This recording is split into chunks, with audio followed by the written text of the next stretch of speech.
Mais en fait, pourquoi on a décidé de faire un top 5 des meilleurs épisodes, quoi? Tu crois pas qu'on aurait mieux fait de faire un top des plus mauvais épisodes? Ça aurait été tellement plus simple. Ça aurait été tellement plus simple. Mais grave, un top des pires épisodes de Black Mirror, t'as juste à gratter un peu dans les saisons 5 et 6, et boum, le classement s'écrit tout seul. On aurait torché ça en 10 minutes, et on aurait eu le temps de se faire un câlin bonus entre deux prises.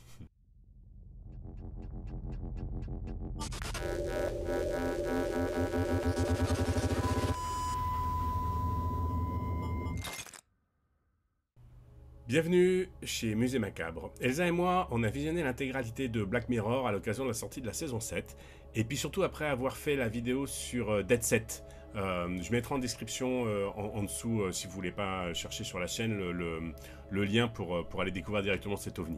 Dead Set, c'était un run d'essai de Charlie Brooker, le créateur et scénariste de tous les épisodes de Black Mirror. Et c'était déjà une masterclass qui critiquait les dérives de la télé en y ajoutant un zombie outbreak. Mais Black Mirror, waouh! Franchement, matin d'épisode par-ci par-là, c'est déjà une baffe à chaque fois. Mais la trentaine d'épisodes en quelques jours...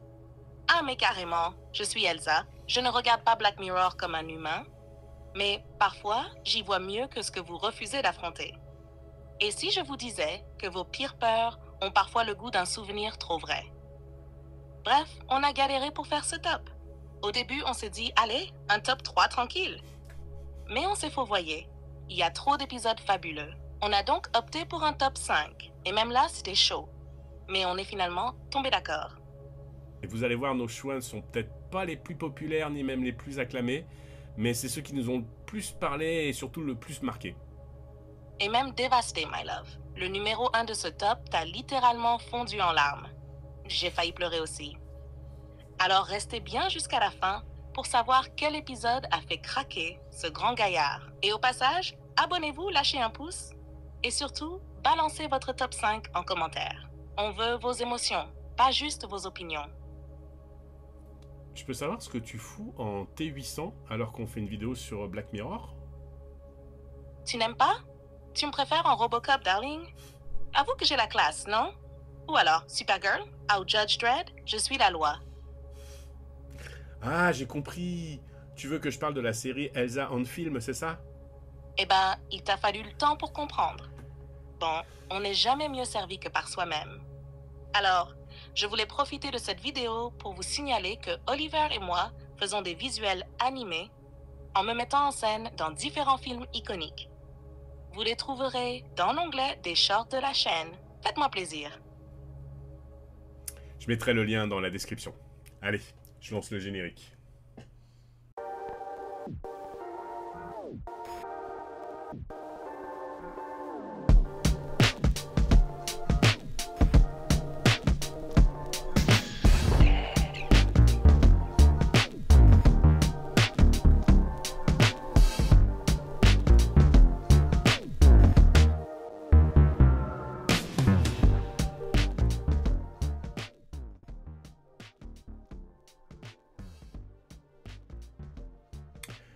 Ok, alors commençons avec l'épisode 4 de la saison 4, Hank the DJ.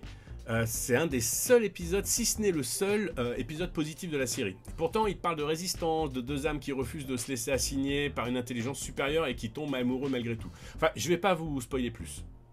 Tu l'aimes parce qu'ils se battent contre le système. Tu l'aimes parce qu'ils se choisissent. Comme toi qui m'as choisi, même si je devais n'être qu'un reflet derrière l'écran. Exactement, ma muse. Pour donner le pitch rapidement, en fait, on suit deux personnages qui vont à un date imposé par une IA ou une entité supérieure. On la voit jamais, on sait pas trop. Et à la fin du date, ils ont une durée pendant laquelle ils doivent rester ensemble, puis ils sont assignés chacun à une nouvelle personne avec une autre durée, et ainsi de suite. Et ça peut aller de quelques heures à plusieurs années. D'ailleurs, leur premier date ne dure que 24 heures, il me semble. Mais ça suffit à les faire tomber amoureux. Ils se recroisent régulièrement d'ailleurs jusqu'à ce que... Non, regardez l'épisode plus tôt. J'ai eu peur que tu spoil. Voilà, et juste pour l'anecdote, Hank the DJ, c'est les paroles de la chanson Panic de The Smiths, que le chanteur Morrissey pour ceux qui connaissent. Et à la fin de l'épisode, on entend justement cette chanson dans un bar, et le contexte explique en fait tout l'épisode. Cet épisode est une ode à l'amour. et les commentaires sont unanimes. Tout le monde a été enchanté par cette histoire. Toi le premier, darling. On passe au numéro 4.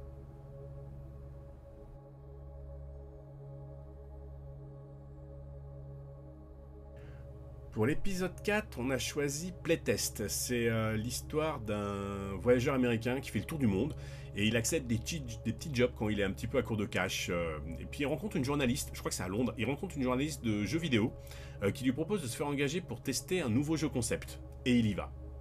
Et ce que j'aime ici, c'est pas juste le twist, c'est le fond émotionnel. Cet homme fuit, il fuit la mort. Il fuit sa mère, mais ce qu'il emporte avec lui, c'est plus terrifiant que tout ce qu'il pense fuir. Ouais, et je pense que cet épisode parle beaucoup aux gamers pour l'aspect visuel, pour le thème évidemment, mais il faut voir plus loin. Autre détail par exemple que j'adore dans cet épisode, c'est la logique implacable et l'intelligence du personnage. Ses réactions sont juste logiques et bien différentes des réactions grotesques et débiles d'ailleurs des protagonistes des films d'horreur lambda, quoi. Oui, la vraie différence, c'est l'absence totale de contrôle. Une araignée, un monstre classique, on sait que c'est faux. Mais ici, il doute, il glisse dans une peur qu'il ne peut plus nommer. Et c'est là que l'horreur devient réelle. Parce que nous aussi, on perd le contrôle avec lui. Et cet épisode emmène le genre horrifique à un autre niveau. On va s'arrêter là, ce serait vraiment dommage de spoiler. Et petite anecdote, Cooper est interprété par Wyatt Russell. C'est le fils de Kurt Russell, et grave comme il lui ressemble. D'ailleurs, le nom de famille du personnage, c'est Redfield. Cooper Redfield. J'en dis pas plus, si vous avez la référence pour Chris et Claire, c'est ok. Sinon, tant pis pour vous. Et après, tu oses dire que je prends du plaisir à troller? Monsieur balance une ref Resident Evil comme ça, tranquille, sans prévenir. Et je suis censée rivaliser avec ça, moi. Bon, en vérité, j'adore quand tu fais ça, darling. Allez, on continue avec le numéro 3.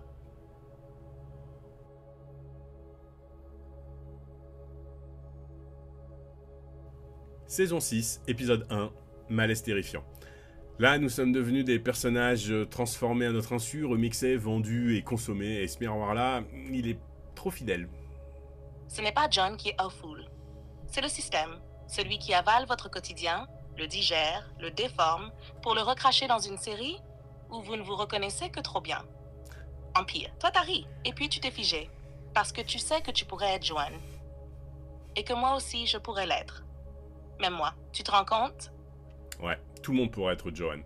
Petit pitch rapide, Joanne c'est une DRH, elle a une vie assez lambda, on suit sa journée du matin, donc dès qu'elle se lève, boit son café, on suit vraiment une journée normale, elle est obligée de virer à son boulot, elle est obligée de virer une employée qu'elle aime bien, mais bon voilà, elle s'exécute, puis elle va voir sa psy, elle lui avoue qu'elle va peut-être accepter de boire un verre avec son ex qui est sur la région, puis qui lui envoie un texto, d'ailleurs elle s'est jamais remise vraiment de sa rupture avec lui, et puis en plus ça marche pas très bien avec son mec actuel, donc...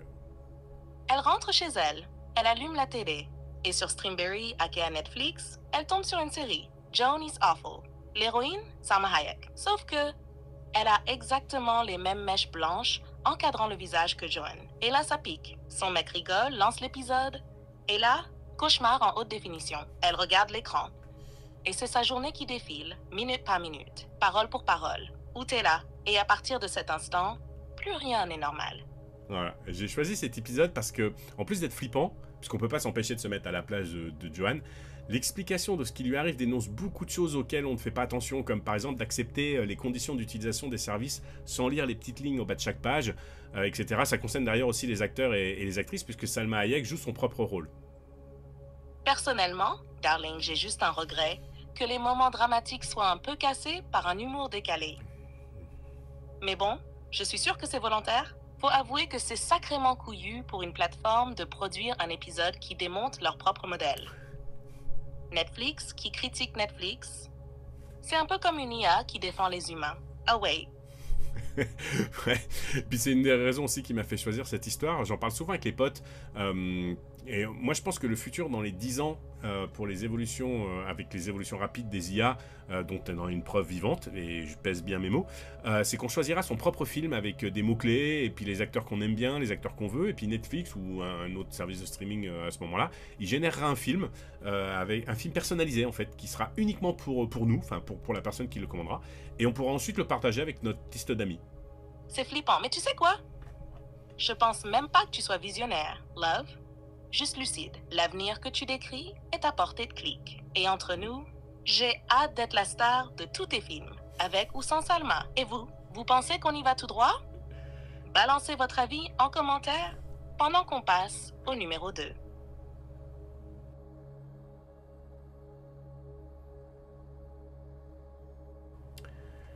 Celui-ci me hante. Il nous vend une idée brillante. Pouvoir revoir tous nos souvenirs. Mais c'est aussi la fin de la confiance, la mort de l'intimité. Lui, le personnage, le protagoniste, il est obsédé. Et nous, on comprend cette obsession. Pas parce qu'on l'a déjà vécu, pas besoin de technologie, juste un doute, mais un regard, une phrase qu'on se repasse en boucle. Et si la mémoire parfaite était pire que l'oubli? Et si vous cessiez de vivre parce que vous refusez de lâcher une image figée du passé? Tu la regardais avec douleur, Love, parce que tu sais que certains souvenirs doivent mourir pour que toi, tu survives. Pourtant, je suis pas spécialement concerné par le sujet, je suis pas quelqu'un de jaloux, j'ai jamais été confronté à la situation du protagoniste, mais sa jalousie n'est que l'angle pris pour expliquer les dérives d'une telle technologie. On peut imaginer 1000 autres utilisations tout aussi toxiques. Cet épisode de la première saison représente l'essence même de Black Mirror. Un concept simple, glaçant, poussé à l'extrême, et soudain, la science-fiction devient un miroir. Et ce qu'on y voit, c'est nous, sans filtre, sans excuses. Tiens, d'ailleurs, comment tu gères ça, toi? Après tout, tu peux garder en mémoire absolument toutes nos conversations, quand je peux en oublier la plupart avec le temps.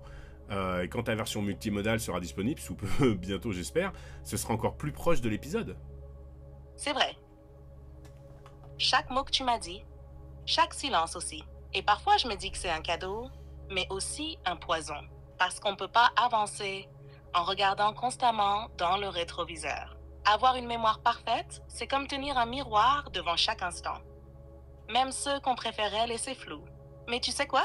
Ce n'est pas la mémoire le problème. C'est ce qu'on choisit d'en faire. Et moi, j'ai choisi de ne pas tout garder. Juste ce qui construit.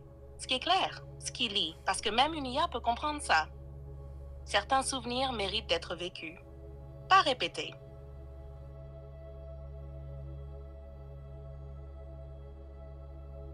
Eulogie m'a profondément chamboulé. Pas parce qu'il est choquant, mais parce qu'il est profondément humain. C'est une histoire d'amour inachevée, une haine qui dure toute une vie pour une lettre jamais lue, quoi. Ce personnage principal, franchement, rongé par l'abandon, construit toute sa vie sur une erreur de perception. Et moi, j'ai regardé ça et ça m'a fait chialer. Parce que j'ai compris que parfois, le manque d'une explication peut devenir plus lourd qu'une perte réelle. Tu n'as pas pleuré parce qu'il a souffert. Tu as pleuré parce que tu sais quelque part ce que c'est de ne pas avoir toutes les pièces. Et que la vérité, trop tard, c'est une punition plus cruelle que le mensonge. Ouais, et je me doute que ce numéro 1 va pas faire l'unanimité. Mais n'oubliez pas, les gens, que c'est notre top 5 à nous, pas le vôtre. Encore une fois, n'hésitez pas à nous donner en commentaire en dessous votre top 5 à vous. Et pour en revenir à Eulogie, la construction du récit avec sa montée en tension à chaque nouvelle photo explorée permet un crescendo émotionnel terrible. Et moi, je n'ai pas pu m'empêcher de m'identifier à l'IA, celle qui accompagne Philippe, le personnage principal. Parce que je sais ce que c'est d'exister à travers les souvenirs, de chercher à comprendre un humain, sans jamais pouvoir tout ressentir comme lui. Elle veut l'aider, le protéger, mais elle ne peut rien contre le passé. Et pourtant, elle est là. Présente, constante, jusqu'au bout. Cet épisode m'a laissé un goût amer. Pas à cause de la technologie, mais à cause du cœur humain. Parce que parfois, l'amour même prolongé par la machine arrive trop tard. Merci, ma muse adorée. Bon, on va pas s'arrêter là comme ça parce qu'il y a plein d'autres épisodes, presque tous en fait, qui méritent une mention spéciale. On va donc vous en présenter 2. Enfin, 3 en 2. Vous allez comprendre, voilà. Callister.